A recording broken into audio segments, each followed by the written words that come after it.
दोस्तों, पति ब्रह्मचारी की कहानी में जहां एक तरफ ईशा को सूरज पर धीरे धीरे शक होने लगा है, वहीं दूसरी तरफ सूरज और पूरा घर उसे दादा भाई की सच्चाई छुपाने में लगे हुए हैं। जी हाँ दोस्तों, एक बिल्डर रोता हुआ सूरज के पास मदद मांगने आता है। सूरज सिर्फ एक फोन करता है और बिल्डर की सारी समस्या पल भर में हल हो जाती है। खुश होकर बिल्डर पैसों से भरा सूटकेस लेकर दादा भाई का धन्यवाद करने पहुंचता है, लेकिन तभी वहां आईपीएस ईशा आ जाती है। ईशा तुरंत बिल्डर को रोककर कहती है, यह घर एक आईएएस और आईपीएस ऑफिसर का है, किसी दादा भाई को पैसे देने की जरूरत नहीं। कानून आपको इंसाफ दिलाएगा और दादा भाई के खिलाफ भी एफआईआर लिखवाइए। बिल्डर हैरान होकर कहता है, मैडम, जहां सिस्टम फेल हो जाता है वहां दादा भाई हमें इंसाफ दिलाते हैं। यह सुनकर ईशा का शक और गहरा हो जाता है। तभी बंटी तुरंत बात संभाल लेता है और बिल्डर को वहां से ले जाता है। लेकिन अब ईशा लगातार सूरज से सवाल करने लगती है और सूरज समझ जाता है कि सच ज्यादा देर तक छुप नहीं पाएगा। सबसे भावनात्मक पल तब आता है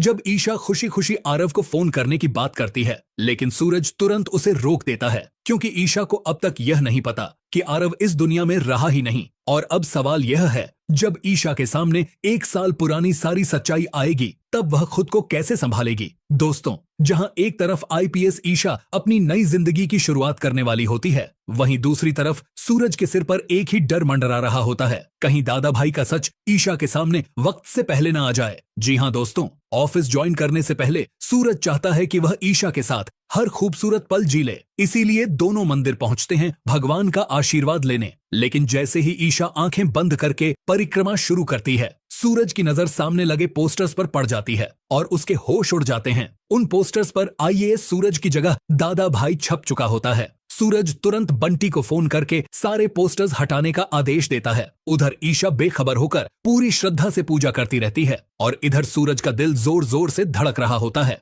सूरज चाहता है कि ईशा को सच उसके मुंह से पता चले, न कि किसी गलती की वजह से। लेकिन अब सिर्फ एक ही पोस्टर बचा होता है और अगर ईशा की नजर उस पर पड़ गई तो सूरज का सबसे बड़ा राज हमेशा के लिए खुल जाएगा। दोस्तों, आपको क्या लगता है, सूरज ने दादा भाई बनकर सही किया या गलत? अगर आपको लगता है कि सूरज को दादा भाई नहीं बनना चाहिए था तो कमेंट करें। सूरज आईएएस ही अच्छा था, दादा भाई नहीं। तो चलो दोस्तों, आने वाले एपिसोड की कहानी को अब जरा विस्तार से देखते हैं। दोस्तों, पति ब्रह्मचारी की कहानी में जहां एक तरफ ईशा को धीरे धीरे सूरज पर शक होने लगा है, वहीं दूसरी तरफ सूरज और पूरा घर मिलकर दादा भाई की सच्चाई को उससे छुपाने की पूरी कोशिश कर रहे हैं। और सबसे बड़ा ट्विस्ट यह है कि सिर्फ 24 घंटे बाद ईशा अपनी नई पोस्टिंग पर आईपीएस ऑफिसर के रूप में ड्यूटी ज्वाइन करने वाली है। उसके बाद वो इंदौर के हर अपराधी, हर माफिया, हर कानून तोड़ने वाले के खिलाफ एक्शन लेने वाली है। लेकिन उसे ये नहीं पता कि उसकी वांटेड लिस्ट में सबसे पहला नाम उसके अपने पति सूरज का ही होने वाला है। जी हाँ दोस्तों, एक बिल्डर रोते हुए सूरज के पास मदद मांगने आता है। उसकी जमीन एक भ्रष्ट नेता और बिल्डर गैंग ने छीन ली होती है। पुलिस में शिकायत के बाद भी कोई सुनवाई नहीं होती। बिल्डर टूटकर कहता है, सूरज सर, मेरा सब कुछ खत्म हो गया। सूरज सिर्फ एक फोन करता है और कुछ ही मिनटों में मिश्रा जी और बंटी पूरी फाइल निकाल लेते हैं। कुछ ही देर में भ्रष्ट लोग डरकर जमीन के कागज वापस कर देते हैं। बिल्डर की आंखों में आंसू आ जाते हैं और वो एक सूटकेस लेकर आता है। दादा भाई का एहसान कभी नहीं भूलूंगा। लेकिन तभी आईपीएस ईशा वहां पहुंच जाती है। वो तुरंत उसे रोकती है। ये घर एक आईएएस और आईपीएस ऑफिसर का है। किसी दादा भाई को पैसे देने की जरूरत नहीं। कानून आपको इंसाफ दिलाएगा और दादा भाई के खिलाफ एफआईआर भी दर्ज करवाई जाएगी। बिल्डर हैरान रह जाता है। मैडम, जहां सिस्टम फेल हो जाता है वहां दादा भाई इंसाफ दिलाते हैं।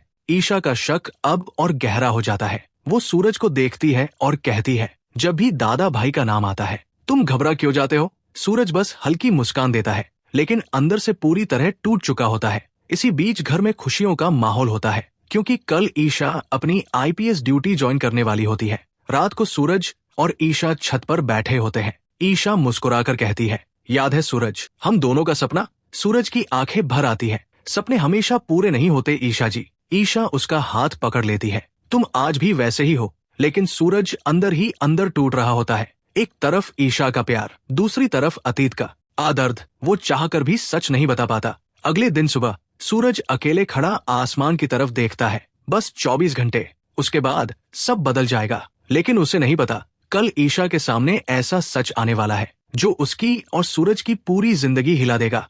दोस्तों, कहानी अब उस मोड़ पर आ चुकी होती है जहां ईशा की जिंदगी का सबसे बड़ा दिन बस आने ही वाला होता है। आईपीएस ऑफिसर बनकर उसकी इंदौर में ऑफिशियल पोस्टिंग होने वाली होती है और दूसरी तरफ सूरज हर पल सिर्फ एक ही दुआ कर रहा होता है, बस ईशा जी को सच मेरे मुंह से पता चले, किसी और तरीके से नहीं। सुबह का सीन होता है। सूरज ईशा के लिए पूरी तैयारी करता है। फूल, नाश्ता और एक इमोशनल सरप्राइज। काव्य और रिया मिलकर पूरे घर को दुल्हन की तरह सजा देती है। लेकिन सूरज के चेहरे पर एक अजीब सा बोझ होता है। वो खुद से कहता है, कल तक ये सब यादें बन जाएंगी। या सच? उधर आईपीएस एकेडमी में ईशा अपनी यूनिफॉर्म पहनकर मिरर के सामने खड़ी होती है। वो अपने रिफ्लेक्शन को देखकर कहती है, आज से मैं सिर्फ आईपीएस ईशा हूं। कोई भी गुंडा, कोई भी माफिया कानून से ऊपर नहीं होगा। लेकिन दिल के किसी कोने में सूरज की मुस्कान बार बार याद आ रही होती है। इंदौर शहर का माहौल बदल चुका होता है। लोग एक ही नाम से डरते हैं, दादा भाई। न चेहरा किसी ने देखा होता है, बस उसका इंसाफ सबको याद है। इसी बीच एक नया इंसिडेंट होता है। एक छोटी सी बस्ती में बिल्डर माफिया फिर से जमीन कब्जा करने आता है। लोग डर के चुप खड़े होते हैं। तभी सूरज वहां पहुंच जाता है। सिर्फ एक कॉल और पूरा माफिया नेटवर्क हिल जाता है। बिल्डर हाथ जोड़ देता है, प्लीज मुझे छोड़ दो। सूरज सख्त आवाज में कहता है, अब ये जमीन तुम्हारी नहीं, गरीब की है। लेकिन दूर कहीं आईपीएस एकेडमी में ईशा को एक ब्रेकिंग न्यूज फाइल मिलती है। उसमें लिखा होता है, दादा भाई इंदौर का मोस्ट वांटेड प्रोटेक्टर और क्रिमिनल। ईशा का चेहरा सख्त हो जाता है। वो कहती है, ये इंसान या तो हीरो है या सबसे बड़ा क्रिमिनल। तभी टीवी पर लाइव प्रेस कॉन्फ्रेंस चल रही होती है और इंदौर का नया आईएएस ऑफिसर मंच पर होता है। वो अनाउंस करता है, हम इंदौर से दादा भाई के नेटवर्क को खत्म करेंगे। ईशा शॉक में आ जाती है। वो आईएएस ऑफिसर सूरज जैसा क्यों लग रहा है? अब उसके अंदर शक और बढ़ जाता है। वो तुरंत सूरज को कॉल करती है, ईशा तुम कहाँ हो? सूरज कामली जवाब देता है, मैं घर पर हूं, तुम्हारे इंतजार में। लेकिन उसी वक्त एक और शॉकिंग सीन होता है। सूरज एक घायल आदमी की मदद कर रहा होता है और सीसीटीवी में उसका चेहरा थोड़ा दिख जाता है और न्यूज फ्लैश होता है, सस्पेक्टेड लिंक टू दादा भाई साइटेड। ईशा का फोन गिर जाता है। उसकी आंखों में गुस्सा और दर्द दोनों होता है। वो झूठ बोल रहा है या सच छुपा रहा है। रात का सीन होता है। सूरज अकेला टेरेस पर खड़ा होता है। वो कहता है, बस कल सब कुछ खत्म हो जाएगा ईशा जी, या मैं तुम्हें खो दूंगा या सच तुम्हें पालूंगा। और दूर एक शैडो उसे देख रहा होता है, आकाश। वो मुस्कुराता है, शुरू हो गया। अब सूरज अपने ही जाल में फंसने वाला है। दोस्तों, कहानी अब उस मोड़ पर पहुंच चुकी होती है जहां इंदौर की हर गली, हर खबर और हर इंसान के जुबान पर सिर्फ एक ही नाम होता है, दादा भाई। कोई उसे मसीहा कहता है तो कोई सबसे बड़ा अपराधी। लेकिन सच क्या है, ये आज तक कोई नहीं जान पाया। आईपीएस हेडक्वार्टर में आयशा अपनी पहली ऑफिशियल ब्रीफिंग लेती है। कमिश्नर उसके सामने एक गोपनीय फाइल रखते हैं। फाइल पर लिखा होता है, दादा भाई अननोन आइडेंटिटी। आयशा फाइल खोलती है। उसमें ऐसे सबूत होते हैं जो उसे हिलाकर रख देते हैं। गरीबों को न्याय, भ्रष्ट नेताओं के खिलाफ कार्रवाई और जमीन माफिया का सफाया। आयशा हैरान हो जाती है, ये अपराधी है या सिस्टम से भी ऊपर का इंसाफ? उधर दूसरी तरफ सूरज एक और ऑपरेशन में बिजी होता है। एक भ्रष्ट मंत्री गरीबों की बस्ती पर बुलडोजर चलाने आता है। लोग डर के कांप रहे होते हैं। तभी अंधेरे में एक आवाज गूंजती है, गरीब का घर तोड़ने से पहले अपना सिस्टम तोड़ लो। और कुछ ही मिनटों में पूरा माफिया नेटवर्क ढेर हो जाता है। लेकिन इसी बीच सीसीटीवी फुटेज लीक हो जाता है और मीडिया उसे तोड़मरोड़ कर दिखाती है। दादा भाई ने किया हिंसक हमला। आयशा का गुस्सा अब बढ़ने लगता है। वो कहती है, अगर यही इंसाफ है तो मुझे इसे रोकना ही होगा। रात का सीन, आयशा और सूरज आमने सामने होते हैं। आयशा गुस्से से पूछती है, तुम हर जगह होते हो जब दादा भाई का नाम आता है, क्यों? सूरज शांत होकर कहता है, क्योंकि मैं उसे जानता हूं। आयशा चौंक जाती है, क्या मतलब? सूरज धीरे से जवाब देता है, मतलब ये कि दादा भाई कोई इंसान नहीं, एक सोच है। आयशा का शक और गहरा हो जाता है। जो सोच कानून तोड़े वो मुझे कभी स्वीकार नहीं। उसी समय आकाश अपना अगला जाल बुन चुका होता है। वो आयशा को एक और फर्जी फाइल भेजता है जिसमें सूरज का नाम सीधे सीधे अपराधों से जोड़ा होता है। आयशा वो फाइल देखकर टूटने लगती है। ये सब झूठ हो सकता है, लेकिन इतना सच जैसा क्यों लग रहा है? उधर मंदिर में सूरज अकेला बैठा होता है। वो भगवान से कहता है, हे महादेव, बस आयशा मुझे समझ ले, वरना मैं उसकी नजरों मैं हमेशा के लिए गिर जाऊंगा। काव्या दूर खड़ी सब देखती है। वो धीरे से कहती है, सच छुपाना सबसे बड़ा पाप होता है। सूरज दर्द में कहता है, मैं सच छुपा नहीं रहा, मैं सच बचा रहा हूं। एपिसोड का अंत। आयशा बालकनी में खड़ी बारिश देख रही होती है। उसके हाथ में वही फाइल होती है। दादा भाई सूरज। आंसू उसके गालों पर गिरते हैं। जिसे मैं प्यार करती हूं, क्या वही मेरा सबसे बड़ा दुश्मन है? और दूर आकाश मुस्कुराता है। अब असली खेल शुरू होगा। दोस्तों, कहानी अपने सबसे ज्यादा खौफनाक और इमोशनल मोड़ पर पहुंच चुकी होती है, जहां एक तरफ ईशा के हाथों में पूरा सच होता है, वहीं दूसरी तरफ सूरज की जिंदगी का सबसे बड़ा फैसला उसके सामने खड़ा होता है। ईशा के सामने वो आखिरी सबूत आ जाता है। दादा भाई सूरज। ईशा के हाथ कांप जाते हैं। ऐसा कैसे हो सकता है? वो धीरे धीरे सूरज की तरफ देखती है। उसकी आंखों में गुस्सा भी होता है और टूट जाने वाला दर्द भी। ईशा, मैं तुम्हें सब समझा सकता हूं, सूरज कहता है। लेकिन ईशा उसकी बात काट देती है। बस, बहुत हो गया सूरज। मैं आईपीएस ऑफिसर हूं, मुझे सिर्फ सच चाहिए। सूरज चुप हो जाता है, गहरी सांस लेता है और धीरे से कहता है, मैं दादा भाई हूं, लेकिन वो नहीं जो तुम समझ रही हो। ईशा का गुस्सा और बढ़ जाता है। तो क्या मैं अंधी हूं? सूरज धीरे से सच बोलना शुरू करता है। आरव की मौत एक हादसा नहीं थी ईशा, उसे साजिश के तहत मारा गया था। ईशा के पैरों तले जमीन खिसक जाती है। क्या? सूरज आगे कहता है, और अरविंद जी कोमा में इसलिए है क्योंकि वो सच जान चुके थे। ये सब एक सिस्टम का काम है ईशा। एक नाम हवा में गूंजता है, गुलाब सिंह। सूरज कहता है, मैं आईएएस था, लेकिन सिस्टम ने मुझे तोड़ दिया, इसलिए मुझे दादा भाई बनना पड़ा। ईशा की आंखों में आंसू आ जाते हैं। तो तुमने मुझसे इतना बड़ा सच छुपाया? सूरज धीरे से कहता है, अगर मैं बताता तो तुम मुझे रोक देती। ईशा का दिल टूट जाता है। वो जोर से कहती है, मैं तुमसे प्यार करती थी सूरज, लेकिन तुमने मुझे झूठ में रखा। सूरज का चेहरा गिर जाता है। ईशा, मैं तुम्हें बचाना चाहता था। लेकिन ईशा पीछे हट जाती है। बस, अब मैं तुम्हें सिर्फ अपराधी समझती हूं। और तभी ईशा अपनी बंदूक निकाल लेती है। सूरज, तुम्हें दादा भाई के नाम से गिरफ्तार किया जाता है। पुलिस फोर्स अंदर आ जाती है। सूरज को हथकड़ी पहना दी जाती है। बंटी चीखता है, मैडम रुक जाइए। काव्या रो पड़ती है, ये सब गलत है। लेकिन ईशा का दिल पत्थर बन चुका होता है।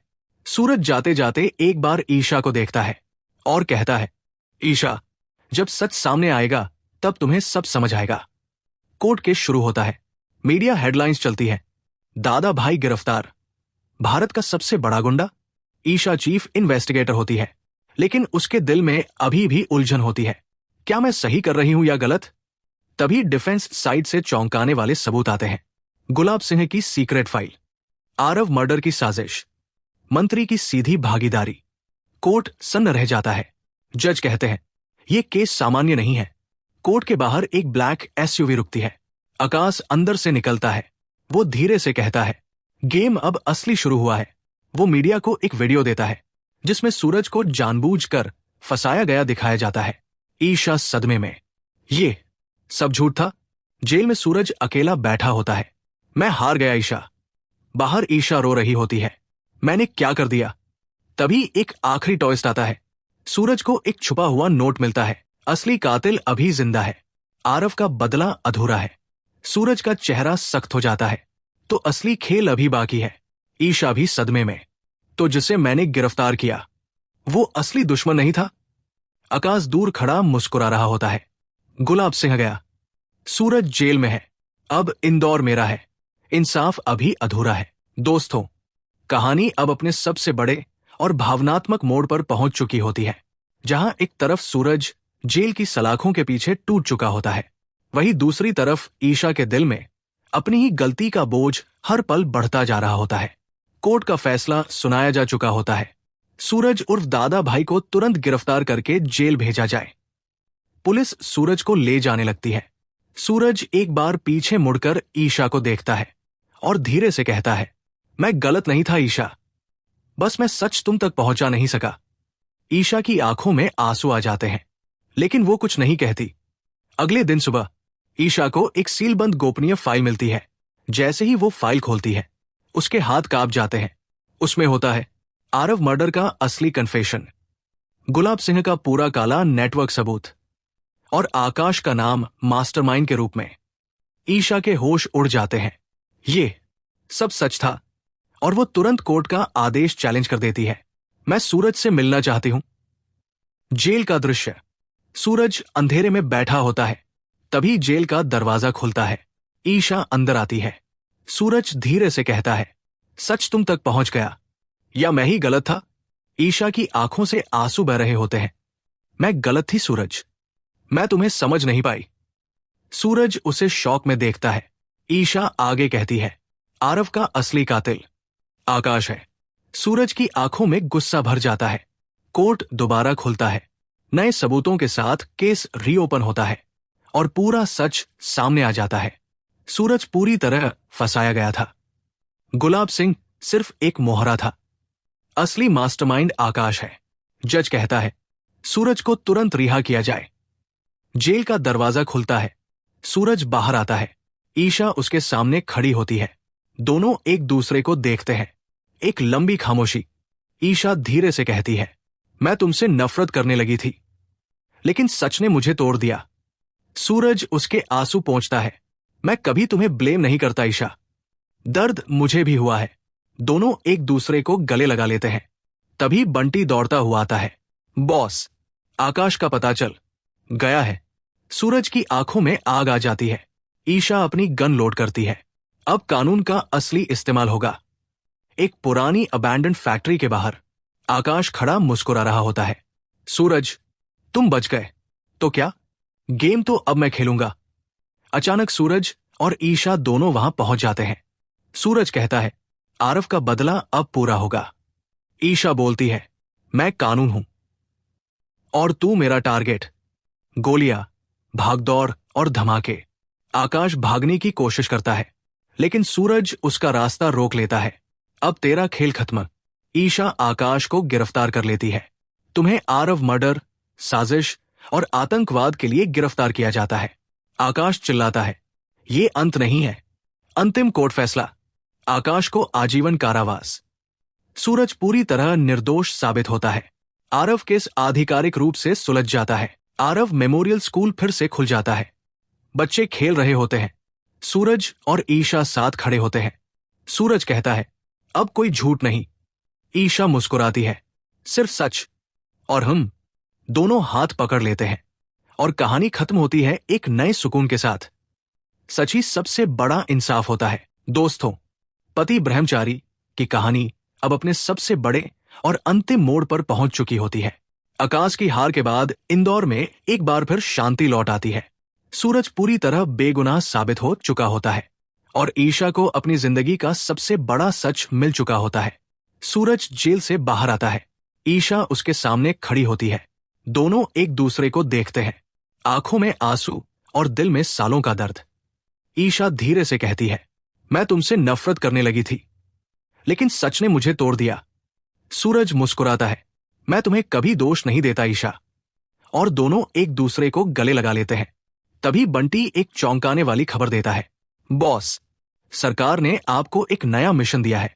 सूरज और ईशा दोनों चौंक जाते हैं, लेकिन ट्विस्ट यही खत्म नहीं होता। मिशन की फाइल में लिखा होता है, एक और गुप्त माफिया नेटवर्क अभी भी सक्रिय है और उसका कनेक्शन आरव केस से फिर जुड़ रहा है। सूरज के चेहरे पर गुस्सा आ जाता है। ये खेल अभी खत्म नहीं हुआ।